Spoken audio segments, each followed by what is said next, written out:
Tangent and normal বা স্পর্শক ও অভিলম্ব চ্যাপ্টার পড়ব আজকে।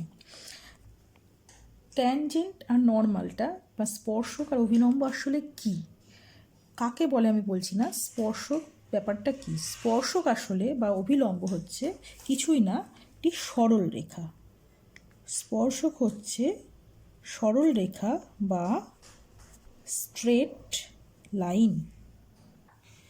যেহেতু স্পর্শক একটি সরল রেখা, তাহলে আমাকে সরল রেখার সমীকরণ জানতে হবে। কি? Equation of straight line. তোমরা অনেক ধরনের সরলরেখার সমীকরণ শিখেছো। আমার এখানে যে আকারটা লাগবে, ধরো কোনো একটি সরলরেখা রয়েছে, সে x1 y1 আর x2 y2 দুটো বিন্দুগামী। এরকম দুটো বিন্দুগামী সরলরেখার সমীকরণ কীরকম পেয়েছো তোমরা? y minus y1 equal to y2 minus y1 by x2 minus x1 into x minus x1। Gradient form বা আনত প্রবণতা আকারের ফর্মে যেটা পেয়েছো সরলরেখার সমীকরণ, সেইটা আমি লিখলাম। এটা আমার এখানে কাজে লাগবে। এই y2 মাইনাস y1 বা x2 মাইনাস x1 এটাকে আমরা m বলে থাকি, m into x minus x1, যেখানে mকে বলা হয় প্রবণতা সরলরেখার বা নতি, প্রবণতা বা নতি। এইটা আমার কাজে লাগবে। আর একটু বলে দিই, এখন এই সরলরেখাটায় ধরো আমি এখানে x অক্ষ আর y অক্ষ আঁকলাম। এই সরলরেখাটায় এক্স অক্ষের ধনাত্মক দিকে যদি থিটা কোণ উৎপন্ন করে, তাহলে এম সমান হয়ে যেত, থিটার হচ্ছে ট্যানজেন্ট মানে ট্যান থিটা। তাহলে সরলরেখাটাকে আমরা Y minus Y one equal to tan theta into x minus x one এই ফর্মেও লিখে থাকি। এইবারে স্পর্শক কাকে বলে সেটাতে একটু আসি। তোমরা এর আগে পড়েছো বৃত্তের স্পর্শক পড়েছো। বৃত্তের স্পর্শক কি, কাকে বলে সেই সম্বন্ধে তোমরা পড়েছো। এখন যে কোনো ধরনের বক্রের স্পর্শক বের করতে হবে, যে কোনো ধরনের বক্রের স্পর্শক। তাতে করে স্পর্শক কাকে বলে একটুখানি যদি বুঝে নেওয়া যায়। ধরো এখানে এই কোনো একটি বক্ররেখা রয়েছে, এর উপরে পি একটা বিন্দু নিলাম আর এখানে কিউ একটা বিন্দু নেওয়া হলো, পি কিউ যুক্ত করে দেওয়া হলো। তাহলে এইটা এই বক্রের একটি জ্যা হয়ে যাচ্ছে। এই বক্রটাকে আমরা y equal to F x বক্র বলতে পারি। তাহলে এই বক্রের পি কিউ একটি জ্যা হয়ে গেল। এইবারে কিউ বিন্দুটা এই বক্রের উপর দিয়ে সরে সরে ক্রমশ যদি পি এর দিকে এগোতে থাকে, তাহলে এই জ্যাটার কি পরিবর্তন হবে দেখা যাক। ধরো কিউ বিন্দু থেকে সরে এখানে আসছে, তখন জ্যাটা এরকম হলো, তারপর এরকম জ্যা এরকম হলো। এই করতে করতে যখন কিউ বিন্দুটা পুরো পি এর উপরে সে সমাপতিত হলো, মানে কিউ টেন্ডিং টু পি হতে হতে কিউ ইকুয়াল টু, যখন এই কিউ ইকুয়াল টু পি হয়ে গেল, তখন যে সরলরেখাটা আমরা পাচ্ছি, এটা নাম দিয়ে দিলাম ধরো পিটি সরলরেখা। পিটিকেই বলা হবে তোমার ওই y equal to F x বক্রের একটি স্পর্শক। পিটি হয়ে গেল y equal to F x বক্রের স্পর্শক। তাহলে স্পর্শক আর ওই বক্রের মধ্যে একটি মাত্রই সাধারণ বিন্দু রয়েছে, সেটা হলো পি। তাহলে এই স্পর্শ করে থাকবে, বুঝতেই পারছো, নামের মধ্যে দিয়ে বোঝা যাচ্ছে। তাহলে পিটি স্পর্শকটা এই y equal to F x বক্রকে পি বিন্দুতে স্পর্শ করেছে। তাহলে এই পি বিন্দুটাকে বলা হবে স্পর্শ বিন্দু। পি বিন্দুকে বলা হচ্ছে স্পর্শ বিন্দু আর পিটি স্পর্শক। তাহলে বক্র ও স্পর্শকের মধ্যে একটি মাত্রই সাধারণ বিন্দু থাকে, একটি মাত্র সাধারণ বিন্দু থাকে। সেই বিন্দুটাকে কি বলা হচ্ছে? স্পর্শবিন্দু বা পয়েন্ট অফ কন্ট্যাক্ট বলা হচ্ছে। এইবারে আসি অভিলম্বে। অভিলম্ব আর স্পর্শক আসলে পরস্পর লম্ব দুটো সরলরেখা।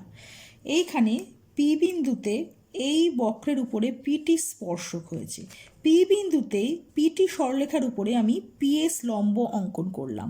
তাহলে পিএস হবে একটি অভিলম্ব। অ্যাকচুয়ালি পিটি সরলরেখার উপর প্রত্যেকটা বিন্দুতেই একটা করে লম্ব অঙ্কন করা যেতে পারে, কিন্তু সেগুলো অভিলম্ব নয়। স্পর্শ বিন্দুতে স্পর্শকের উপর যে লম্ব অঙ্কন করা হয় সেটাই অভিলম্ব। তাহলে স্পর্শক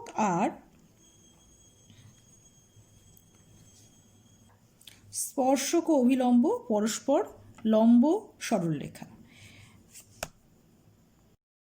এখন কোনো বক্রের স্পর্শকের সমীকরণ আমরা কিভাবে নির্ণয় করব সেটা একটু দেখাবো।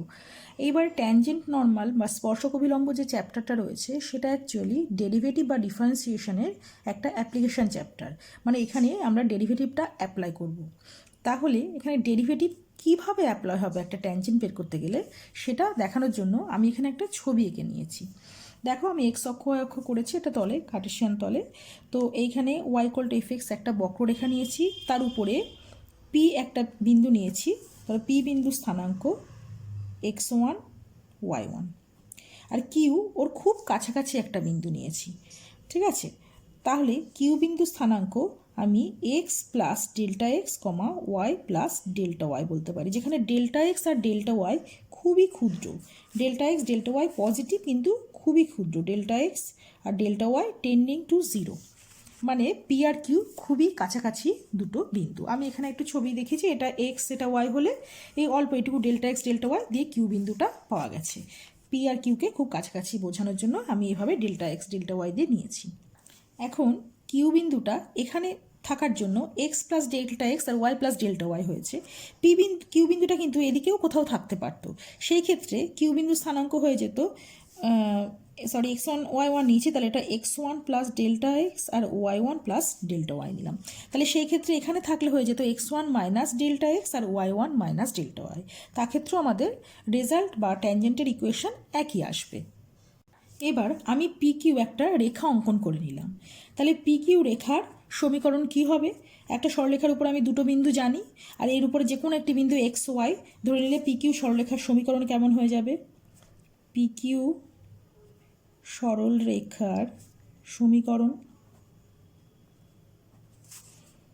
Y minus Y one equal to y one plus delta y minus Y one by x one plus delta x minus x one into x minus x one.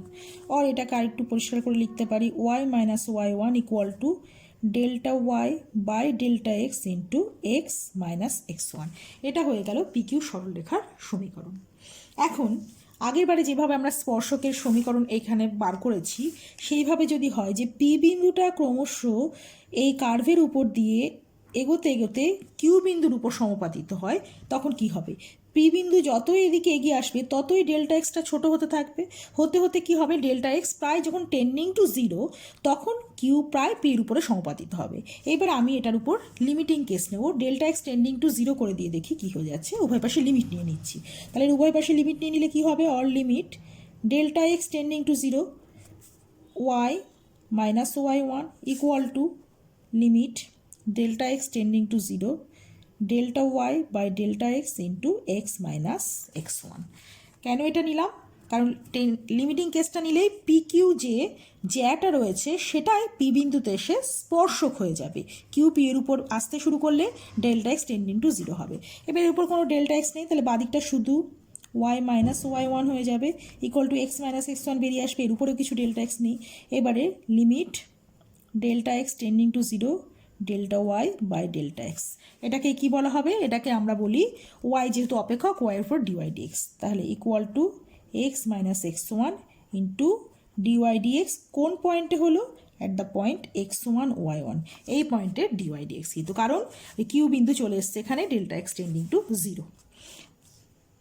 তাহলে লিখে দিলাম আমি, অতএব পি বিন্দুতে y equal to F x অপেক্ষকের স্পর্শকের সমীকরণ y minus Y one equal to dy dx at the point x one one into x minus x one. এটা তাহলে হয়ে গেল স্পর্শকের সমীকরণ। আচ্ছা, এটা স্পর্শকের সমীকরণ হবে যদি D Y dx at the point x one Y one exist করে। যেহেতু এটা লিমিটিং কেস ছিল, সবসময় যে limit delta x tending to zero delta Y by delta X exist করবে তার কোনো মানে নেই। যদি এটা এক্সিস্ট করে তখনই এটা ডিওয়াই ডিএক্স হয় এবং তখনই আমরা স্পর্শকের সমীকরণ নির্ণয় করতে পারব। এইবারে পি বিন্দুতে অভিলম্বের সমীকরণ নির্ণয় করতে হবে। একটু আগে আমি বললাম যে স্পর্শক আর অভিলম্ব পরস্পর লম্ব সরলরেখা। তাহলে এইটার ক্ষেত্রে আমি D Y dx at the point x1 y1 আমি এম ধরে নিতে পারি। তাহলে আমি এটাকে একটু লিখে নিচ্ছি y minus y1 equal to M into x minus x1। ঠিক আছে, এইবারে এটা স্পর্শকের সমীকরণ, এর সঙ্গে অভিলম্বের সমীকরণ বের করা মানে লম্বের সমীকরণ বের করতে গেলে তার প্রবণতা আমি m1 ধরে নিতে পারি। তাহলে ধরি